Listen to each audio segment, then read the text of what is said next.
All right, so let's do something a little different here. Something I don't think many of any other YouTube people that are doing Amazon, e-commerce, anything like that. There might be a few, but not that many. So I'm breaking down my end of January numbers, like in detail. We're talking where we bought things at, lists that we use, unit orders. You can see it, it's all sitting on here right here. And I'm just gonna walk you through this and we will go from there and see where we up here. Just the first time doing this. This is definitely delayed. Probably won't post this till it's time to do the end of February, just so there's enough of a delay there. So anything I talk about, likelihood, if it's a seasonal thing, like right now, Valentine's Day, cat food, things of that nature, that will be probably not the thing. It might still be, might not, but doesn't really matter because they'll be, like I said, a month delayed. So take this as educational, take this as some entertaining, all that stuff. But I wouldn't use it as a thing to go out and buy whatever I bought because obviously it's a month time in the ecom world is a very big difference in time. So with that being said, let's break into it. So we had a total unit order of 3,519. We have units received, 2,795 so far.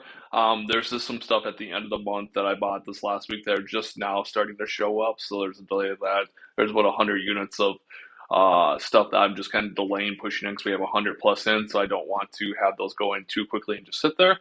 When we break things down, as far as in this lovely little graph of January, where did we buy our stuff at? A good chunk of it was just replens, which has been a big thing I've been focusing on, is trying to whatever's working, continuing to make sure we're stocked and keep going with that. Then we have leads on location. We dropped our list, and we had 24 lists at one point in quarter four, but that was just too much, especially with our warehouse staff leaving, and we're just now getting more prep help back in. So we're down to just one, two, three lists. No, one. Let me think. One, two, three. There are three lists. We did use the fourth insider list for a little bit, and it was pretty good. But until we got things right, I wanted to make sure that we didn't jump on more lists. Wanted to make sure we could process everything we needed to process and get the warehouse in a good spot. If you've watched any of the other YouTube videos, you can see the progression of the warehouse when I do the daily vlogs to kind of see where it was when I started doing the vlogs and where it's at now. So, yeah. So when we look at this, you can see replenishables are, almost as big as the leads on location list. Jupiter not really that good. Neo needs a location are my two go-to lists for sure. They're not good every day, but they're good enough, obviously. And for what we're paying for those lists, they definitely make sense. If you're new, I wouldn't even bother with lists. You need money to spend on the list, plus you need money to buy the products and the time with all that going same. But if you're further along, lists are a great option for sure. Um, I wanted to get a feel for I wanted to do 80/20 this. Where am I spending the bulk of my money at, right? Like, so what stores? So if I start jumping back into tactical arbitrage, where would I start? According to this last month, I would look at Walmart. I would look at Target, which everyone tells you that, which is, but still, that's 26, 40, almost half of what we spent is just at those two locations. Then there's everything from Chewy to Walgreens creates another 8%, but almost half is just Walmart and Target. I'm pretty sure that if I just drilled in on those two stores, I could probably just make this business work with just those two stores. I do like maybe if I my honestly my thought was maybe six stores total: Walmart, Target, Chewy, Walgreens, Vitacost, Ulta maybe, and then kind of blend it in from there. And I see I totally spelled Ulta wrong, so Ulta might be like 5% um, total. But I could literally source at. You could literally make a living just sourcing at one store if you learn the sales, you learn the frequency of those, and know how to shop those stores. I know guys that literally just do, or majority of what they buy is sale plans. So they wait for the sale. Sometimes there's one or two great sales for the year. They stock up and they sell. For me, I like a little more cash flow, so I don't go, you know, thousands deep on these things and hold for 6 months. So that scares me honestly. So I don't go that deep, but I will buy, 2 weeks, 3 weeks, a month if there's a good sale, but they'll sell through. The prices will obviously decline because other people will come in, and then and if I know the next sale, rinse and repeat. So total monthly order be about 46,872. once that's all sold, that will be about 90 some thousand dollars in sales. For the month of January, we did about 79,561 in sales, so just a hair under 80,000, which is honestly higher than I thought we are going to get to, especially with our warehouse staff leaving. I've been in the warehouse a lot. I've been buying a lot. I've been really, really grinding, trying to get this taken care of. Gross ROI, which I think is a big deal, 55%. Um, yeah, a lot of people are like, oh yeah, I'm happy with making 20% and $2 ROI or $2 profit, and I've kind of changed my mentality on that thanks to some coaching I got. It, I'm trying to jump that up to 30% in $3, 35%, 350, trying to get more money, and that's gross. So that's before shipping, that's before what our fees, all that our premium placement fees. That's before paying for labor, tools, the whole 9 yards. So like it's important specifically once you scale to also try to increase your ROI and your overall dollar ROI and also dollar made per unit, because you're still gonna have to, if it's online arbitrage, you're still gonna have to open that box, you're still gonna have to prep it, pack it, whether it's a $2 profit, three, four, five. So obviously the more the better. Average sales rank, which is about 53,000, which sounds about right. We adjusted what we wanted to do this month. I did. So I wanted to try to get the ranks down so things would turn over a little bit quicker, to try to get money in and out, to try to get us cash flowing in a better way. Our average list price, $41. So it's what our average listing price. Doesn't mean what's actually average sold for. That'd be really hard to calculate, but I'm sure I could. And I have some other fun numbers that are down here. That might be a little hard to see. I'm not sure. I'm going to go ahead and see if I can't zoom in just a little bit for those numbers. So this is for January 2022 here. I'm going to try to zoom in one more time, two more times. So for January 22, we break these numbers down here. We have total sales, we have our cost of goods, seller fees, FBA transaction, FBA inventory, premium placement fees, and if we roll those all the way down, we have a gross profit of $12,312, and our gross margin is 15.4%, which is my goal was 14%. At one point, we were down at 11, 12% just the beginning of January. There was a ton of price tanking, and I had to. That's another reason why I adjusted what we were buying sales rank, because if we waited too long, the price was just plummeting. So we went wider and went way less deep until we proven the product was stable, and so we got turned over. A lot of times we were able to turn products over two or three times before a bunch of people caught onto them, and then the price tanked. So we were able to turn those over, which is great. Well, that's our gross margin. That's not ROI. That's margin. There's definitely a big difference and a big misconception between margin and ROI.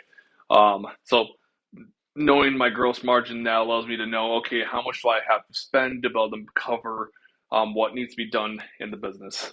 Then I just broke down the net. So net profit before paying taxes was $6,900.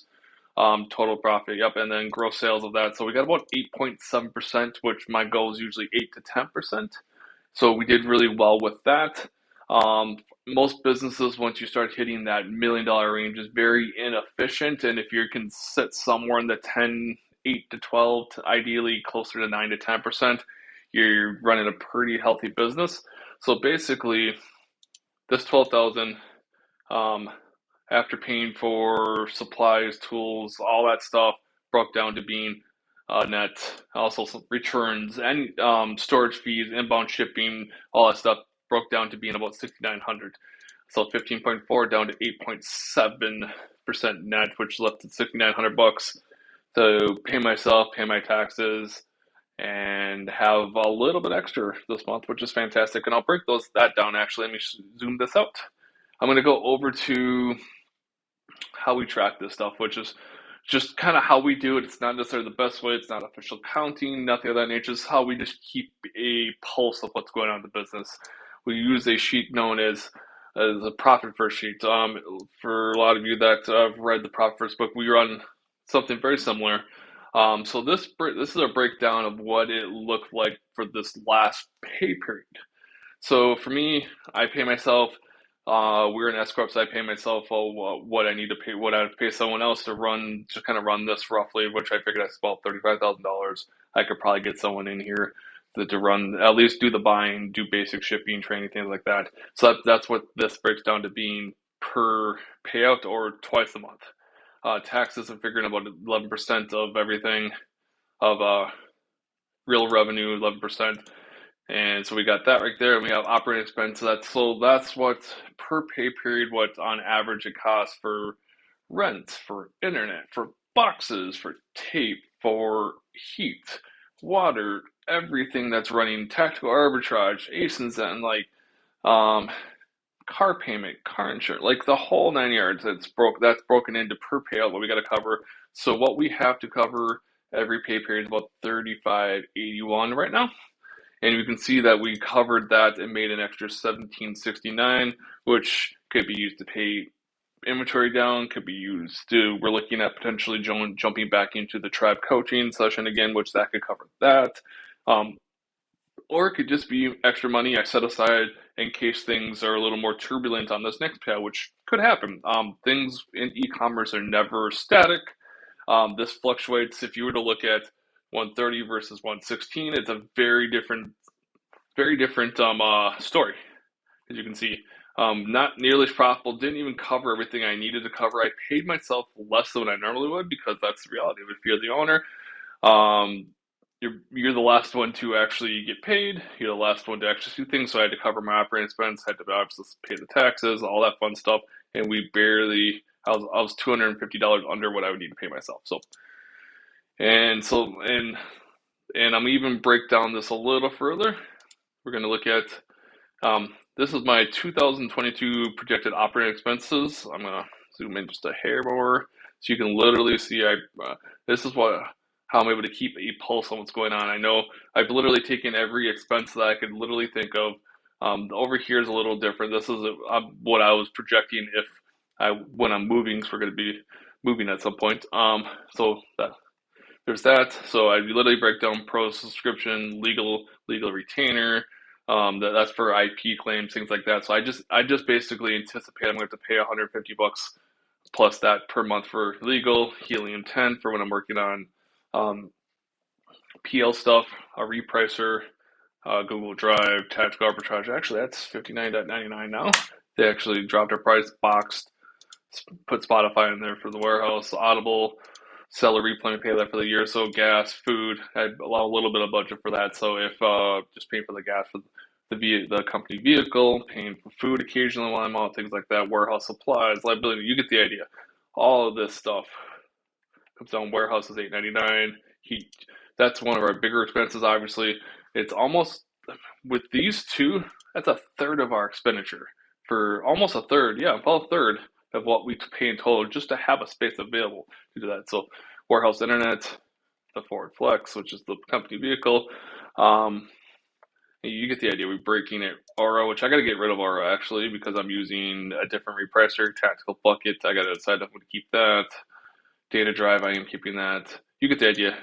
And then for this month, I'm figuring because we're ahead. This is actually a big point. A lot of people are like, when do I hire? I'm like, when A, you can't get through all your stuff. B, you're cash flowing. Positive. C, when there's profit to do that. So like as you saw on this sheet, you could see that we were ahead $1,700. That's enough to pay my projected prep. Even at 10 hours a week, $18 an hour, right? So that's what I figured out for that. And so even if things aren't going quite as smooth, I still have that extra safety net there to cover the prep. That's when I would start bringing people in. When you can't get through everything, you have more money, more product you're getting through, and you're pulling in more of a profit than the business is needing to take out. Then you start bringing people in, which then can get the product to shrink quicker, which allows you to buy more, which allows you to repeat that cycle and eventually scale that out. So when I break this all down, it's pretty in depth. We have our total OPEX, operating expenses. So this is what we're looking at for everything above. So I'm figuring this next month is going to go up a little bit because we're adding prep help in. So we're going to be at 38. And I need to know how much OPEX for every payout. The reason for that is when I come over to 2013, I need to change this. So if I know that my OPEX per payout is going to be 1916, I'll put 1917. 1917. So once again, 39.54. That should match up with what I have to do. Oh, about. And this should be. I'm having to shift these a little bit because I was paying myself every 2 weeks, and I'm wanting to shift this to twice a month. So 1458. Tax for each payout roughly up. Total needed monthly. So it breaks down total needed per payout, total needed monthly.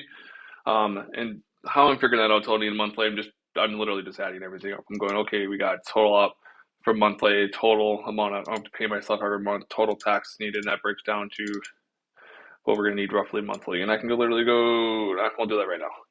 So we got about 6,500, or in the sheet, I could literally go, okay, it's actually going to be a little bit more because I'm moving up a little bit more.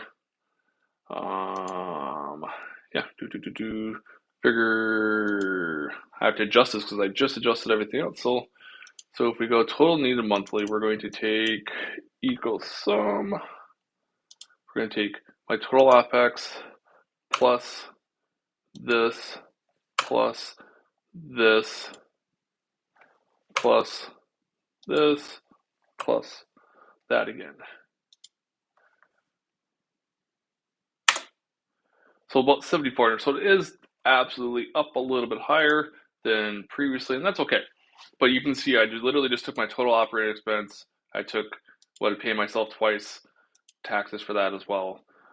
Get those taxes set aside in advance so I know what's going on. So then you can see, okay, what do we need per payout? So it'll break down those numbers per payout sales numbers, and I'm figuring low, as you saw. For January, we were at 15.8% gross margin. I'm going low, assuming I know Valentine's Day is coming up, and that's actually looking to be pretty crappy overall. So I'm expecting our margins to be a little bit lower. I realistically probably could go to 14, but I'm purposely going to go down to 13% just to add a buffer, a 2% buffer, just in case. So I'm putting that buffer in there for my gross margin. So I know per month sales, ideally I know that if I I know that I need to clear about this much per month sale. This is just per pay period sales. So I need to clear almost 60,000 bucks. I'm probably going to just shoot for 70 and be happy if we land on 60, get a little bit of a lead. It's kind of what we did in January and what we plan to continue to do. So then we know what our spend goal is, because we could literally take what we have to spend for the month, divide that by 2, and know that's what we need to actually spend. Roughly for us, it is whatever we spend times that by 2 is what we'll get in sales. And then we can from there run our gross margin on our sales and know where we're at. So that's how I know. Let me give you an idea. It's basically, so if I'm just trying to find an area, I'm just going to scroll way down here. So if let's say I spend $2,000, I know let's say that's our spend. I know that our gross sales is going to be a total for us anyway. It's going to be equal this times 2. I know gross sales once this spend has actually sold to me about that. I know our if we went off last month's numbers, I would be able to go equal this times about 0.158. So I would know that our gross margin would run about that, and our would run about, it's like 0.86, I think, 0.86 times 0.087, I think it was. Net margin would look like that. So this is what this would look like. You would see, I'll move this over a little bit. You would see, if we spent this much, I know roughly it's going to be about this much in sales. I know that of the 2,000 spent, about $632 is going to be available to run the business. And I know of those $2,000, about $348 will be left to pay me and pay taxes, things like that. So again, that's a rough idea, and I can go more in depth with this, but that's basically what I'm seeing with our business right now. And I'm playing that safe, and instead of 15.8, I'm going down to 13.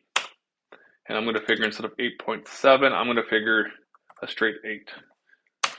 I would rather come out ahead and hit that 15, hit that almost 9% net margin, and then be ahead than also go crap, we're trending in the wrong direction and I don't have money to run the business. So I'd rather go get ahead than that.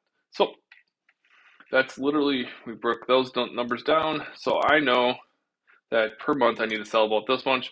And then because I know my margin numbers, where did I get 14,000 divided by 20. So I know that my spend goal is because of what my gross goal is. I know on a given day, if I plan for 20 days a month, which would be 5 days a week sourcing, I need to, on average per day, source $1,432. That's really it right there. I know roughly units prepped because I know we're averaging about $28 an item. That we know roughly how many units per month are going to need to be prepped. Know roughly how many hours that breaks down to. Because if it's 2,046 and we know there's, let's say we could just average 35 units an hour. That's going to be about 58 hours. Call it 59 hours. Let's say 59 hours of prep. You go 59 divided by 4. That's roughly 14.75 hours at a minimum needed. 59 hours, 14 and a half hours per week of prep. If you can keep that pace up, my goal is to exceed all this. And then that will more than cover the prep. Ideally, I'm honestly probably going to shoot this. I'm realistically going to shoot for probably 70. And if we fall a little short, at least we hit our targets, right? Just play with the lead, get ahead, and do that kind of thing. So that's literally a breakdown of how I look at my numbers. If you want to see inside the inventory lab, it all matches up. You got our gross sales. We have our cost of goods that ran through here so far. I can make it even easier to see this. We can literally go boom, boom, boom, boom. Yep. So we literally got all, everything that I had sitting out in here. That's where I get these numbers from. It's literally where I got these numbers and how I can break this down and do that. So I got all that going there, all their expenditures, cell phone, premium placements, subscription fees, all that stuff I entered in. Like I said, I know this isn't exact counting, but this gives me a pretty good beat on what's happening with the business. And let's compare that to, real quick here, 2021. So we're up on sales, we're up on net profit. Like we're in a pretty dang good spot overall. 2020 and even 2020 probably gets even uglier. Yeah. So 2020 we did actually okay. We did 77. I didn't realize I did that well in 2020. Cool. But nonetheless, that kind of breaks down everything. It gives you an idea of what we're looking at. I'm going to shrink this down a little bit again. Wrong way. Hopefully that gives you an idea of kind of what an actual business would look like, at least mine specifically. Where if we keep on this pace, that's 80. If we just did 80,000, or I'm 500 short, so I'm going for easy round 80, 1, 2, 3 times 12. If we kept on this pace, this is a $960,000 business. So it's just a hair under $1 million.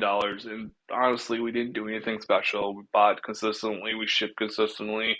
We tracked our numbers like a hawk, like really, really, really, like daily. And some days, like I wanted to like kick boxes in the warehouse because I was frustrated with the numbers. But we literally tracked these numbers pretty darn hard. If you were to look at 960,000, 960, 1, 2, 3 times, if we can finish at a 0.8%, that's what I would have to pay myself and pay my taxes. If we can keep at this pace at 8%, if it's 8.6%, it's a little bit better. And if we can squeak this to 9%, that would be about $86,000 to do that. And if we are giving an idea for a gross percentage, we'd have about $144,000 to run the business. If we can keep trending this way, obviously Q4 is usually a little busier, so I would imagine these numbers. So perspective, since we're looking at this, let's go look at quarter 4 in 2021. Did about $459,000 just in quarter 4. In Q1, we might do half that. We might do, like I said, 240. We might do 240 plus 240. Let's go do this. We're doing 40. 3 times 3. That might be 720 between the Q1 through 3. And we might do, if we did 720, we might do another 400 there. So 720, 1, 2, 3, plus another.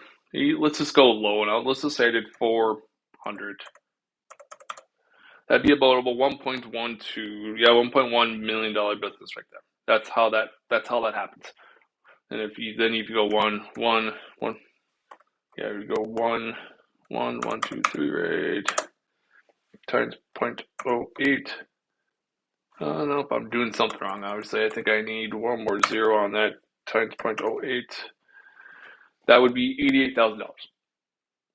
If I figured 8%, 8, once again, 8.6 is 94, and that's how you could pay yourself pretty well. Like, I would, if I had this amount of money, honestly, I'd still pay myself 40, 50, which sounds low, but I don't have kids. My expenditures aren't high, any of that nature, and I want to take more of that money and roll it back into the business. I want to put that into PL products. I want to put that into maybe a warehouse once we move. I don't know, maybe probably not a warehouse, but I want to put this back into PL products. I want to put it back into tools and supplies, maybe virtual assistants that can help grow the business. So with that being said, I think that's all I have. This went 26 minutes. If you managed to listen to the end of this, even if it's just on in the background, I appreciate you. Hopefully this helped you in some way. I would be more than willing and happy to go more in depth into this. If there's any questions, leave a comment down below. Comments, questions, concerns. Obviously, let me know if you like this kind of content. You want to see me do this monthly and be very transparent with my numbers. I'm more than happy to do this if it brought value and people are liking this. So if you do like this, hit that like button, hit the subscribe button to get more stuff like this, and also daily vlogs inside of the warehouse so you can see what the daily life kind of looks like in snapshots, on top of being able to see what those snapshots end up making out of this. So yeah, I think that's about it. I'll cut it here. We're at 27 minutes. Thank you again. I will talk to you guys real soon. Later.